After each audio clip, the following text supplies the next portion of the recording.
আমেরিকার তরফ থেকে ইরানের নিউক্লিয়ার সাইটে হামলার পর এখন ইরান পাল্টা জবাব হিসেবে হরমুজ প্রণালী বন্ধ করার সিদ্ধান্ত নিয়েছে। হরমুজ প্রণালী, যেখান দিয়ে প্রতিদিন 1,70,00,000 ব্যারেল তেল পারাপার হয়, এটি বিশ্বের সবচেয়ে গুরুত্বপূর্ণ তেল সরবরাহ পথ।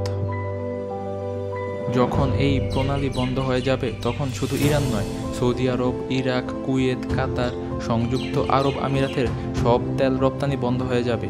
আর যখন তেল রপ্তানি বন্ধ হয়ে যাবে তখন মনে করুন যে বিশ্বের গাড়ির ইঞ্জিন জ্যাম হয়ে যাওয়া শুরু হবে, মানে বিশ্বের প্রতিটি মানুষ এর প্রভাব অনুভব করবে। হরমুজ প্রণালী ইরান ও ওমানের মাঝখানে ৩৫ কিলোমিটার প্রশস্ত একটি সমুদ্রপথ, যা পারস্য উপসাগরকে আরব সাগরের সাথে সংযুক্ত করে। এটি সেই পথ যেখান দিয়ে আরব দেশগুলো তাদের তেল বিশ্বব্যাপী রপ্তানি করে। বিশ্বের মোট সরবরাহের 20-30% তেল প্রতিদিন এখান দিয়ে যায়। যদি ইরান জোর করে হরমুজ প্রণালী বন্ধ করার চেষ্টা করে, তাহলে প্রতিদিন $1.5 বিলিয়ন আর এক মাসে $44 বিলিয়ন তেল বিশ্বে সরবরাহ করা যাবে না। শুধু তেল নয়, কাতারের এলএনজি অর্থাৎ তরলীকৃত প্রাকৃতিক গ্যাসও এই পথ দিয়ে রপ্তানি করা হয়। যদি এমনটা হয় তাহলে আন্তর্জাতিক বাজারে তেলের দামে ব্যাপক বৃদ্ধি দেখা যাবে, কারণ বিশ্বের অন্যান্য তেল রপ্তানিকারক দেশ যেমন আমেরিকা ও রাশিয়ার তেলের চাহিদা 20-30% পর্যন্ত বেড়ে যাবে। তেলের দাম তাৎক্ষণিকভাবে $150-200 প্রতি ব্যারেলে পৌঁছাতে পারে। পেট্রোল, ডিজেল ও গ্যাসের দাম বিশ্বজুড়ে বাড়তে পারে। কিন্তু প্রশ্ন হলো, ইরান কি সত্যিই এই ৩৫ কিলোমিটার প্রশস্ত সমুদ্রপথ বন্ধ করতে পারবে কি না?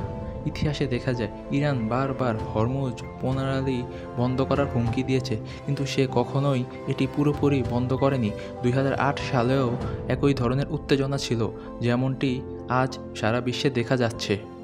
মার্কিন যুক্তরাষ্ট্র ও ইরানের যুদ্ধজাহাজগুলির মধ্যে হরমুজ প্রণালীতে একটি সংঘাত হয়েছিল, যেখানে ইরান বলেছিল যে যদি তাদের উপর হামলা হয় তাহলে তারা হরমুজ প্রণালী বন্ধ করে দেবে।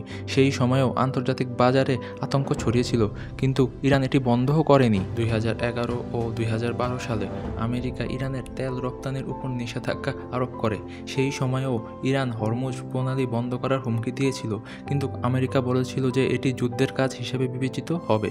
ফলস্বরূপ ইরান প্রণালীটি বন্ধ করেনি, কিন্তু সেখানে অনেক নৌ মহড়া অবশ্যই চালিয়েছে।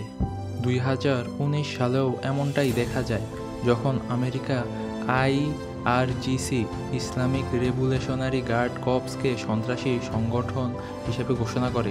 এর জবাবে ইরান একটি ট্যাঙ্কার আটক করে এবং আমেরিকার একটি RQ-4 ড্রোনও ভূপাতিত করে, কিন্তু প্রণালীটি সম্পূর্ণ বন্ধ করেনি। শুধুমাত্র 1980-এর দশকে ইরান ইরাক যুদ্ধের সময় ইরান পারস্য উপসাগরে কুয়েতি ট্যাঙ্কগুলোর উপর হামলা চালিয়েছিল, কারণ তারা এই যুদ্ধে ইরাককে সমর্থন করছিল।